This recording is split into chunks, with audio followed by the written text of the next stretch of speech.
Science teacher Mrs Bello takes sustainable living to the next level. Miami Lighthouse for the Blind has been serving our community for almost 95 years. See how they're helping the visually impaired during this pandemic. With some small businesses opening, what would they look like?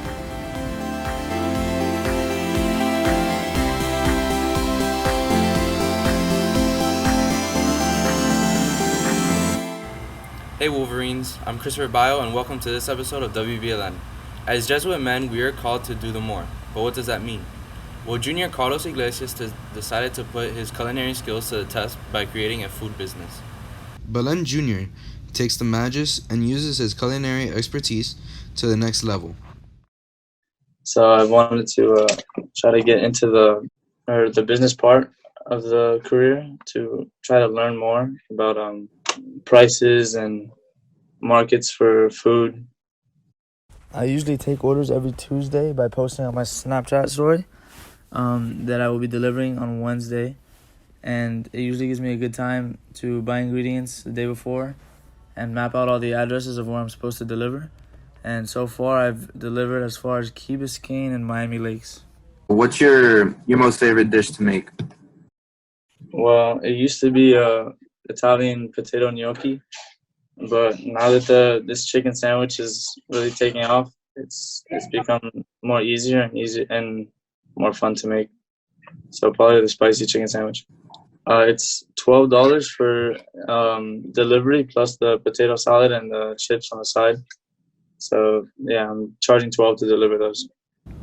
For WBLN, I'm Christopher Bio. Speaking of food, people all across the country are looking for new ways to be healthier and self-sufficient.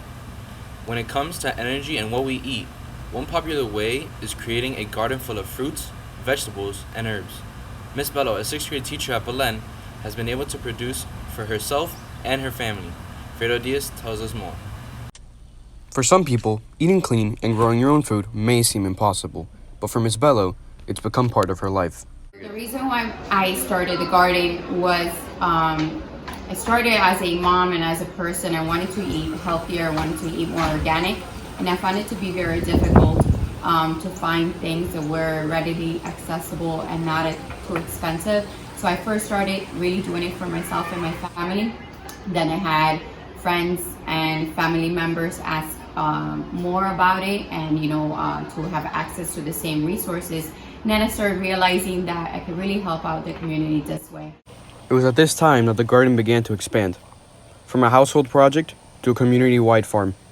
And we really try to promote not just our food, what we sell, but also really the importance of eating healthy for young children and adults alike. So we grow different types of lettuces. We have romaine, we have Solanova lettuces, butter lettuces. We grow tomatoes, strawberries, bell peppers, okra.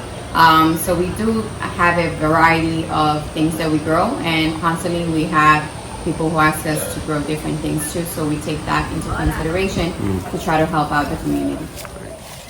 The garden today continues to grow. For WBLN, I'm Alfredo Diaz. Thank you, Fredo. As coronavirus continues to spread, many small businesses are starting to reopen again. These businesses are allowed to reopen at 25% capacity. We are going to see how these businesses closing affected the owners and how reopening is going to change the way the business works as a whole during quarantine. Sebastian Serrano brings us the story. Hi, my name is Andrea Serrano. I'm the owner of Miles & Lyle's Luxury Barbershop.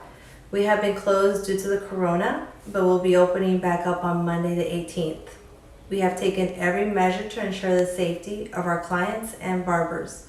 No one is going to be allowed inside unless they are wearing masks, and we are also going to be taking temperatures as an extra measure.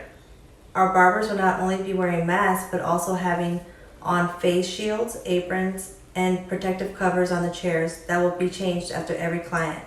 We'll be making sure to sanitize everything after every client. Also, we're asking that the clients stay in their cars until it's time for their appointments to prevent contact with other people. We are doing the best to adapt to the big change and ensure the health and safety of our staff and clients. Thank you, Serrano. Baskin Palmer being one of the many first responders despite the coronavirus pandemic, Baskin Palmer has continued to provide service to the public. They have been providing care to emergency and urgent patients. But beginning May 4th of 2020, they began to take a few less urgent patients.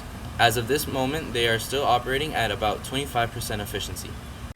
Sometimes we take things for granted. Have you ever wondered what it would be like to be blind and quarantined? Miami Lighthouse for the Blind has been helping the Miami community for over 90 years.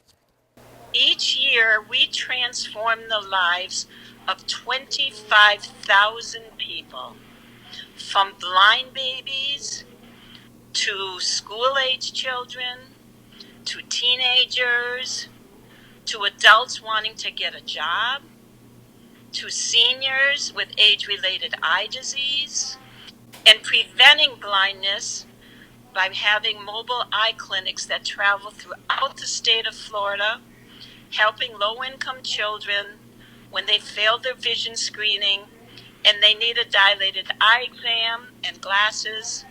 We do that at no cost for that family. I started a school for blind children in collaboration with Miami-Dade schools. So from age 1 through first grade, we follow the Miami-Dade schools calendar, and it helps blind children be ready to be mainstreamed in about second grade. So we have Saturday classes for blind teenagers, school-age children. Another organization that's helping during these trying times is Baskin Palmer Eye Hospital. We're trying to keep our patients safe as well as our staff. We have to make sure that everyone is following the proper precautions. If they're found to be high risk, then they go to a little tent that's set up outside of our building before they even can come into the building. And they have their temperature checked there. And if necessary, they're sent for the swab to make sure that they don't have COVID. Although Miami Lighthouse for the Blind is one of many centers for the visually impaired, no pandemic is going to stop them from providing service to all of their clients. For WBLN, I'm Hugo Dorta. We do it with Thank you, Dora. To help provide food and services to those in need, Feeding South Florida is committed to serving our community. Robert Suarez spoke to Feeding South Florida and brings us the story. South Florida has some of the wealthiest zip codes in the country, yet 1 in 4 children go to bed hungry.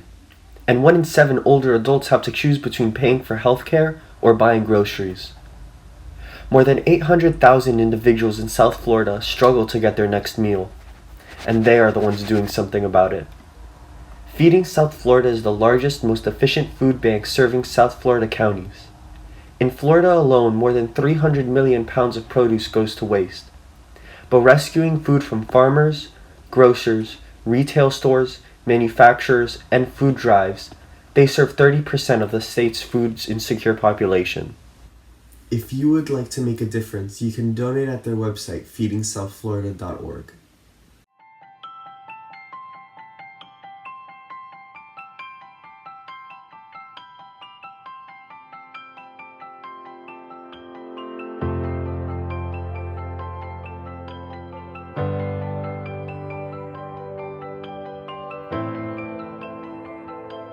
Rich Rodriguez is a member of the blind class of 2001. He is an emergency physician and associate medical director of the emergency department at St. Joseph's Hospital South in the Tampa Bay area. Thank you for being our hero.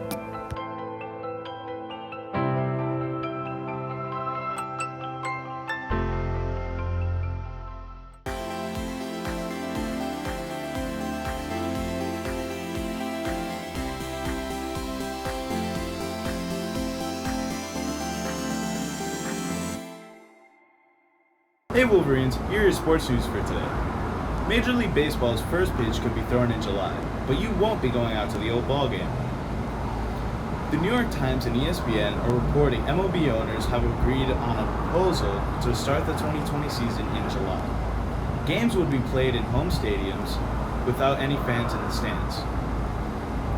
The season will consist of 82 games, roughly half the traditional 162. One sticking point is the Players Association will have to agree to the terms. A MLB spokesperson says the proposal will be presented to the association on Tuesday.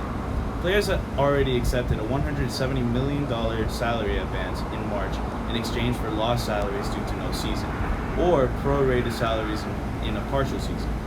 They also agreed to hold good faith discussions about games without spectators would look like. MLB officials say that they could mean further pay reduction for players, but the players' union says that's a non-starter.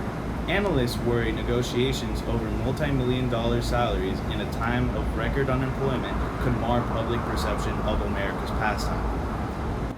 Thoroughbreds are returning to Churchill Downs as the track prepares to resume horse racing this weekend. The racetrack in Louisville, Kentucky reopened its stables and backside operation on Monday. Close to 200 racehorses are expected to be brought back into the facility by the end of the day, and hundreds more are set to be returned later this week, before racing resumes on Saturday. The first races will be held without spectators, with only trainers and other necessary personnel at the racetrack. For now, only essential workers will be allowed into the stables. Officials say those workers will have to undergo temperature checks and practice social distancing. As this quarantine has taught the community of athletes to improve on their craft and maintain their physical fitness, it has been a necessity for most to get back outside and work harder. So, as parks in Miami are slowly starting to reopen, trainers are starting to pop up once again in order to help these athletes get ready for their seasons. One of these trainers being ex-NFL wide receiver and Super Bowl champ Antonio Robinson. What I'm doing during this time of COVID-19, keeping my guys in shape, just keeping these guys, we meet at a local park. Whatever park is open, that's the park that we kind of go to, and I got guys investing their time and driving towards me so we can keep them guys in shape for the upcoming season. So me being a former NFL player and also a former track runner, I'm familiar with different styles of equipment that I'm able to use and stuff that I have in storage. So I take out and, we use these equipment on these guys, and so able to keep these guys in shape. So just, some of the things that we was doing before COVID-19, we still doing right now. It really doesn't change. The COVID-19 really doesn't affect as much. The only thing that it does affect is the crowd that I'm able to train now. The crowd, once it minimized itself to less than 5 kids, 5 adults. So that's about the only thing.